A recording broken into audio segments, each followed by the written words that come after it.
Mise en place d'un système d'ITE. La réalisation d'un chantier en enduit sur isolant débute par l'enlèvement des éléments et accessoires présents sur la façade, tels que les luminaires, les descentes d'eau pluviale, ainsi que les appuis de fenêtres si nécessaire. La réparation des fissures ainsi que le nettoyage et traitement fongicide éventuel du support sont indispensables pour la bonne mise en œuvre d'un système d'ITE tolotherme. Prévoir 24 heures de séchage.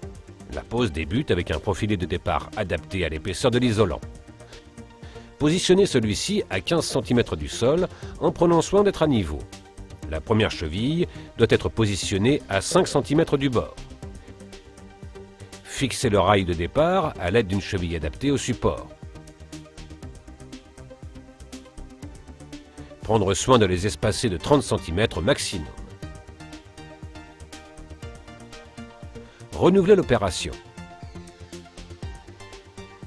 La dernière fixation devra être positionnée à 5 cm du bord. Posez une éclisse PVC dans l'espace réservé afin de maintenir le niveau entre les profilés et assurer la libre dilatation entre eux.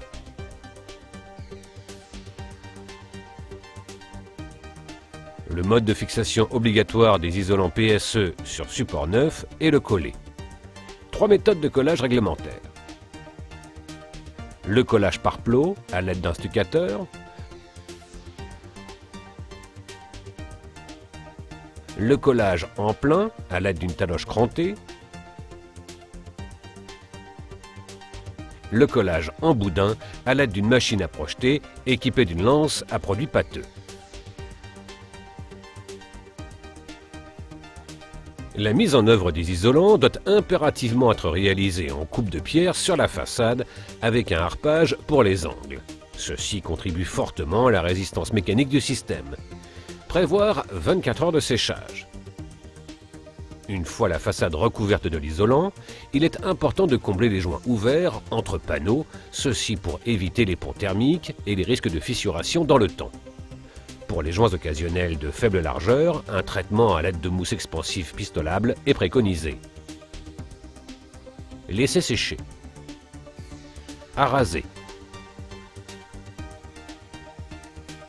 Les joints plus importants sont obligatoirement comblés à l'aide de l'isolant.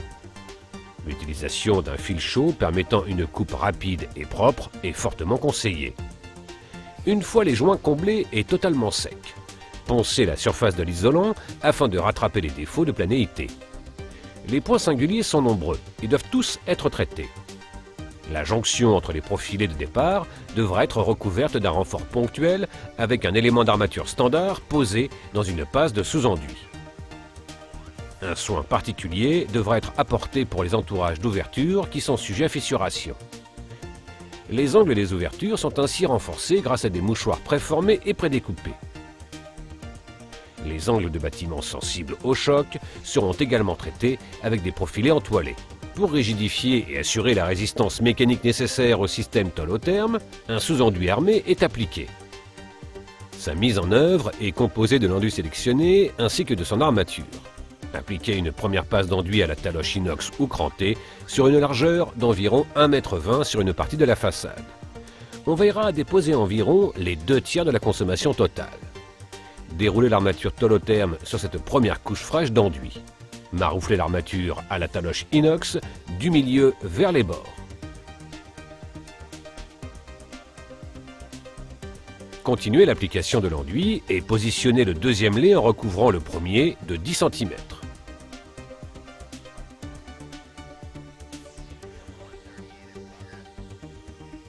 Laissez sécher durant 24 heures minimum. La deuxième passe d'enduit se réalise avec le tiers restant. Lissez sans attendre à l'aide d'une lisseuse.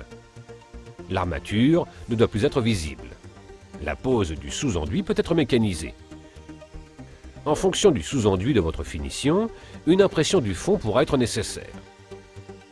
Celle-ci sera appliquée après 24 heures de séchage minimum et sera dans la tonalité de la finition. Tollens propose une large palette d'aspects de finition selon la mise en valeur de la façade recherchée. L'application de l'impression et de certaines finitions peut être aussi mécanisée. Replacez l'ensemble des éléments de façade initialement présents.